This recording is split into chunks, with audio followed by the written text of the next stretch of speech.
샬롬, 복되고 좋은 날이 밝았습니다. 매일 아침 이렇게 말씀으로 함께해서 참 좋습니다. 오늘 말씀 계속해서 로마서 2장 12절에서 16절의 말씀 같이 보도록 하겠습니다. 무릇 율법 없이 범죄한 자는 또한 율법 없이 망하고 무릇 율법이 있고 범죄한 자는 율법으로 말미암아 심판을 받으리라. 하나님 앞에서는 율법을 듣는 자가 의인이 아니요 오직 율법을 행하는 자라야 의롭다 하심을 얻으리니 율법 없는 이방인이 본성으로 율법의 일을 행할 때에는 이 사람은 율법이 없어도 자기가 자기에게 율법이 되나니 이런 이들은 그 양심이 증거가 되어 그 생각들이 서로 혹은 고발하며 혹은 변명하며 그 마음에 새긴 율법의 행위를 나타내느니라. 곧 나의 복음에 이른 바와 같이 하나님이 예수 그리스도로 말미암아 사람들이 은밀한 것을 심판하시는 그날이라. 아멘. 바울은 오늘 율법에 대해서 얘기하고 있는데요. 우리 크리스찬들이 성경 말씀을 따라 성경 말씀대로 살아가면서도 사실은 상당 부분 구약 성경에 주로 나오는 것들을 보면 율법을 지킨 이스라엘 사람들에 대한 이야기거든요. 율법을 따라서 살았던 이스라엘 사람들.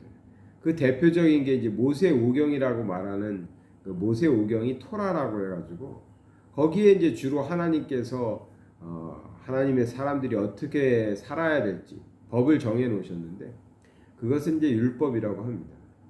그 율법을 따라서 이스라엘 사람들은 꽤 오랫동안 살았죠. 그리고 지금도 이스라엘의 유대주의자들은 다 그 율법을 지켜가면서 살고 있습니다. 근데 이제 오늘날 우리 크리스찬들은 율법을 폐하는 것이 아니라 율법이 없어졌다가 아니라 그 율법이 이제 율법만이 아니라 이제는 예수 그리스도께서 오셔서 어떻게 보면 새롭게 완성된 법을 주셨는데 그 법을 지킴으로 우리가 이제 하나님의 뜻을 지켜낼 수 있다 해서 지금은 우리가 율법을 그렇게 배우거나 율법을 지키기 위해서 많은 노력을 하지 않습니다. 여러분 율법적으로 볼 때 여러분이 할 수 있는 일, 하지 못하는 일, 먹을 수 있는 거, 먹지 못하는 거 아시나요? 크리스찬들이 그거 잘 모르잖아요. 어떤 면에서는 관심도 없죠. 근데 그 율법이 어떤 사람들에게는 당시에 지금 성경에 나오는 초대교회 교인들만 해도 예수님을 믿는 사람들이면서도 그 율법이 굉장히 중요한 거였습니다. 그래서 계속해서 율법 학자들에 의해서 율법을 배우고 또 율법을 지키고 못 지키고에 따라서 엄청난 죄인이 되기도 하고 그러는 거였습니다.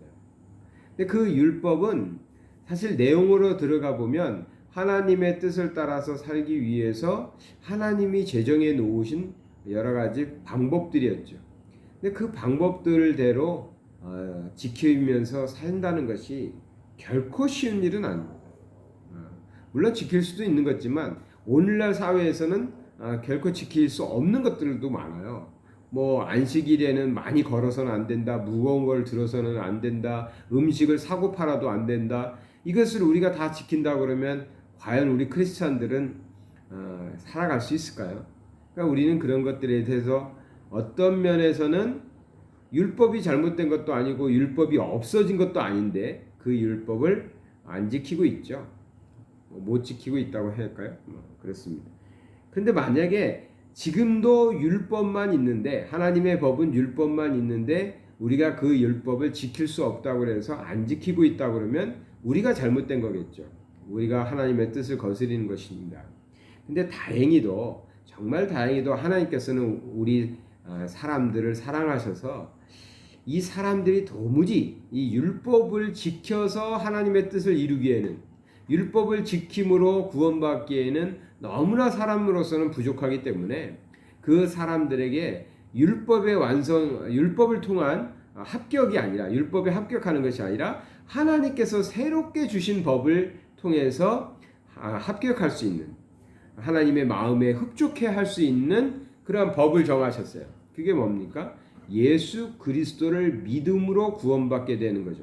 예수 그리스도를 믿음으로 구원받게 되는 거예요. 그래서 우리는 율법을 지킴으로 구원받는다라고 말하지 않죠. 예수 그리스도는, 우리는 율법도 지키지도 못하는, 하나님의 법도 제대로 지키지 못하는 죄인이지만 예수 그리스도가 우리를 대신하여 십자가에 죽으심으로 우리가 살 길이 열렸다. 그래서 그 예수 그리스도를 나의 구세주로 영접하면 우리는 율법을 비록 지키지 못한다 해도 그 예수 그리스도의 대속으로 구원받을 수 있다는 것이죠. 그것이 이제 하나님께서 새롭게 만들어 놓으신 법입니다. 우리는 그 법 아래에서, 그것을 이제 율법의 완성이라고 표현하는데, 그 법 아래에서 구원받고 하나님의 뜻을, 하나님의 법을 지켜가고 있다라고 말하는 것입니다. 그러면 우리의 구원은 율법을 지킴으로가 아니라 예수 그리스도를 나의 구세주로 믿음으로 구원받는 거지만, 그것까지는 누구나 다 동감하고 다 아는 것이죠. 그러면 우리에게 있어서 율법은 무슨 의미가 있냐? 그러면 율법은 이제 없는 거니까 율법 뭐 아무 신경 쓰지 말고 우리 마음대로 살면서 오직 예수 그리스도를 나의 구세주로만 영접하면 되는가? 그렇지 않다는 것입니다. 예수 그리스도를 나의 구세주로 영접한 자는 어떻게 살아야 되느냐? 율법을 못 지켜서 구원을 못 받는다, 구원이 취소된다, 이게 아니라 구원받은 자로서 하나님의 법을 지키려고 무단히 노력해야 된다는 것입니다. 구원받았으니까 나는 이제 법 같은 건 필요 없어. 나는 내가 노력 안 해도 돼. 내 노력으로 구원받는 거 아니잖아. 그리고 내 마음대로 살면서 하나님의 법을 어겨가면서 하나님의 뜻과는 다른 삶을 살아가면서 나는 구원받았다라고 말하는 것은 하나님의 구원을 아직 깨닫지 못하는 것입니다. 하나님의 구원이 뭡니까? 독생자 아들, 자기 자신을 내어주셔서 우리를 구원하시는 겁니다. 그냥 말로 탁 하고 마는 게 아니에요. 십자가에서 채찍도 맞고 피 흘리고 죽으심을 감당해서 우리를 구원하신 겁니다. 그것을 우리가 믿는다라고 말하는 거예요. 그 하나님의 그 희생과 고통을 우리가 믿는 거예요. 그런데 그것을 믿는 사람이 나는 이제는 구원받았으니까 내 맘대로 살아도 돼, 죄져도 돼, 내 욕심대로 살아도 돼 라고 말할 수 있을까요? 그건 아직도 하나님의 사랑, 예수님의 십자가의 희생을 경험하지 못한 사람이기 때문에 그렇게 말하고 그렇게 살아가는 것입니다. 그렇기 때문에 우리가 예수 그리스도를 나의 구세주로 영접했다, 그래서 나는 구원받았다라고 우리가 고백한다면, 그것이 이제 성령의 인도함을 따라서 고백하고 있다면 우리는 당연히 자연적으로 하나님의 법을 지키기 위해서 노력하는 삶을 살게 된다는 것이죠. 적어도 그 법을 지키지 못할 때는 어떤 마음? 잘못된 마음, 내가 부족한 마음, 죄를 진 마음, 그래서 회개하는 마음, 그러한 마음이 우리 안에서 자연적으로 나와야 그것이 성령의 사람입니다. 그것이 없다, 내가 내 맘대로 살아도 하나님 법을 하나도 안 지키고 내 뜻대로 내 욕심대로 살아도 난 양심에 가책이 없어. 왜? 난 구원받았으니까. 그거는 성령이 우리 안에서 주는 마음이 결코 아닙니다. 성령 우리에게 계속해서 말씀하셔서 하나님의 사람다워질 수 있도록 우리를 인도하고 계시기 때문에 그렇습니다. 그러면 이제 오늘 말씀도 그렇지만, 그러면 우리는 어떻게 다시 구약시대 사람으로 돌아가서 그러면 율법을 열심히 공부해야 되는가? 그렇지는 않습니다. 왜냐하면 그것은 4,000년 전, 2,000년 전에 살았던 그 시대의 사람들에게 맞춰져 있던 율법, 법률들이라는 것이죠. 그렇기 때문에 우리가 그것을 지킨다 해서 하나님의 뜻을 온전히 지킨다라고 말하는 것도 그것도 좀 부족한 면이 있습니다. 그래서 예수님에게서 답을 찾아야 되는데 이 방대한 하나님의 법들, 또 많은 율법들, 이것을 예수님께서 시대가 변해도 변하지 않는 법으로 만들어 놨어요. 어떠한 민족이든 어떠한 환경 속에서 살아가는 사람들이든 다를 바가 없는, 똑같이 적용할 수 있는 그러한 하나님의 아주 위대한 율법으로 재탄생시켜 주셨다고요. 예수님이. 그게 뭡니까? 하나님을 사랑하고 내 이웃을 내 몸과 같이 사랑하라. 이것입니다. 이제는 우리는 구약의 수많은 율법을 어떻게 지켜야 될까? 이제 이 구절은 어떻게 지킬까? 저 구절은 어떻게 지킬까? 그것을 연구하고 그것을 위해서 노력하기보다는 예수님께서 우리에게 주신 아주 간단하고 아주 명백한 한 가지의 말씀, 하나님을 사랑하고 내 이웃을 내 몸과 같이 사랑하라. 내 이웃에는 정말 많은 사람들이 들어가 있는 것입니다. 이웃이라고 해서 꼭 뭐 동네 사람만이 아니라요, 내 가족도 이웃이고 아내도 이웃이고 자식도 이웃이고 부모도 이웃이고 동네 사람도 이웃이고 원수도 이웃입니다. 그러니까 나 외의 모든 사람들이라고 생각하시면 될 것 같아요. 그러니까 하나님을 사랑하고 이웃을 사랑하는 것, 그것이 하나님께서 우리에게 주시는 새로운 율법, 새로운 법입니다. 이것을 지켜야 됩니다. 다른 건 모르겠어요. 다른 거 한 가지 한 가지 따지자고 들고 싶지도 않습니다. 언제나 이것을 기준으로 삼으시면 돼요. 목사님, 제가 이런 좀 크리스찬으로서 이게 좀 걸리는 게 있어요. 제가 이런 면이 있는데 이것도 죄겠죠. 성경에 보면 하지 말라고 하는데 그런 것들 많을 거 아니에요. 뭐 사업하시는 분도 있고 개인적인 습관도 있을 테고 뭐 술, 담배 문제도 있을 테고 여자 문제들도 있을 테고 이것을 한 가지 이건 죄입니다, 이건 죄가 아닙니다라고 뭐 판단하는 제가 재판관이 되고 싶지도 않아요. 저는 크리스찬들은 또 목사님들은 재판관이나 검사가 되면 안 된다고 생각해요. 근데 자꾸만 이 판사의 자리에 앉아가지고 사람들을 이렇게 정죄하고 그런 굉장히 안 좋은 것 같아요. 하나님께서는 우리에게 그것을 원하시지 않았을 거예요. 하나님께서는 우리에게 변호사의 자리를 주신 것 같아요. 죄인도 변호해야죠. 변호사는 살인범도 변호해 주거든요. 알면서 그 자가 살인범인 줄 알면서도 그 자가 어떻게든 감형받을 수 있도록 변호해 주는 게 변호사잖아요. 그러니까 우리는 그러한 태도를 좀 취하면 좋겠어요. 성경은 우리가 잘 알죠. 성경에 의해서 저 사람은 성경에 비춰보면 뭐가 잘못됐고 뭘 잘못하고 있고 다 알아요. 그러나 그것을 판단하고 그 사람을 정죄하기보다는 그럼에도 불구하고 그 사람 편에 서서 어떻게 하면 그 사람이 회개하고 돌아올 수 있을까? 그런 노력을 해주는 그런 위치가 있어야 되는데 많은 부분에서 제가 어렸을 때부터 교회 생활을 쭉 했다고 그랬잖아요.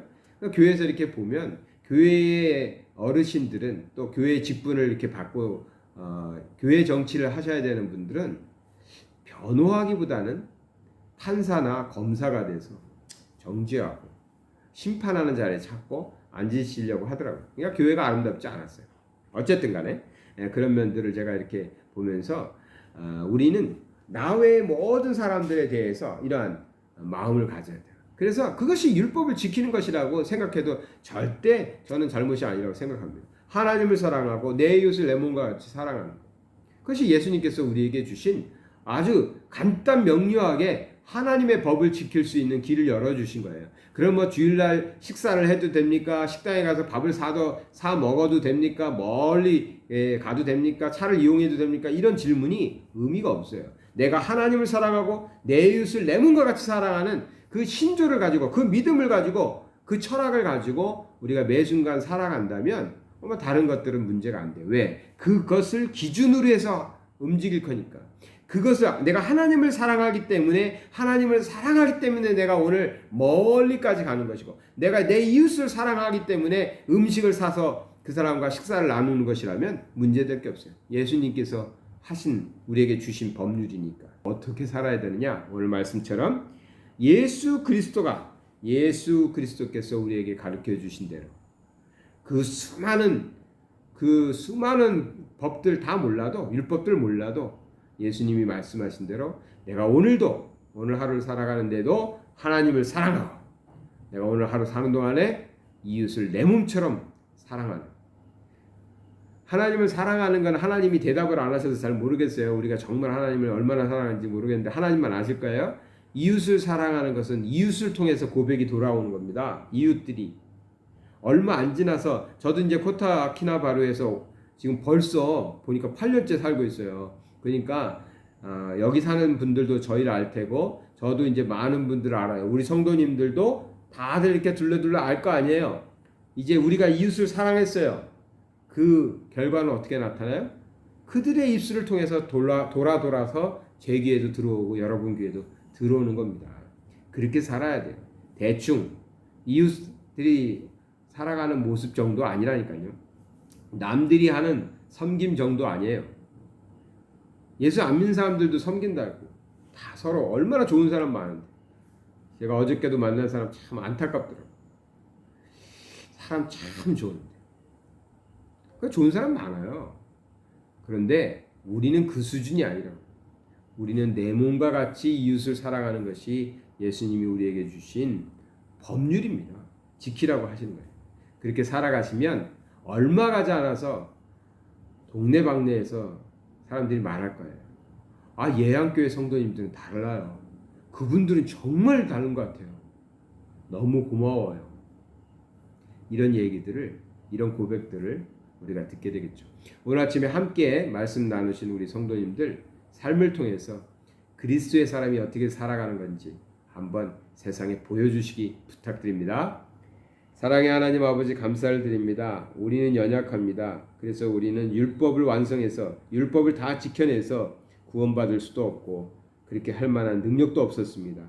우리 하나님께서 예수 그리스도의 대속을 통하여 모든 우리의 죄를 사하여 주시고 구원하여 주셨사오니 이 기쁨 속에서 이제 우리가 살아갈 때 우리 주님께서 새롭게 주신 계명 지켜나가기를 원합니다. 하나님을 사랑하고 이웃을 내 몸과 같이 사랑할 수 있는 진정한 그런 우리 하나님 보실 때 기뻐하실 만한 그런 사람들 되게 하여 주시옵소서. 오늘 만나는 사람들 복되게 하여 주시옵소서. 오늘 만나는 사람들에게 우리가 사랑으로 정말 사랑의 메신저가 될 수 있도록 인도하여 주시옵소서. 예수 그리스도 이름 받들어 기도드리나이다.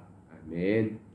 사랑하는 성도 여러분, 오늘 하루 살아가실 때 사랑으로 세상 사람들에게 다가가시기 바랍니다.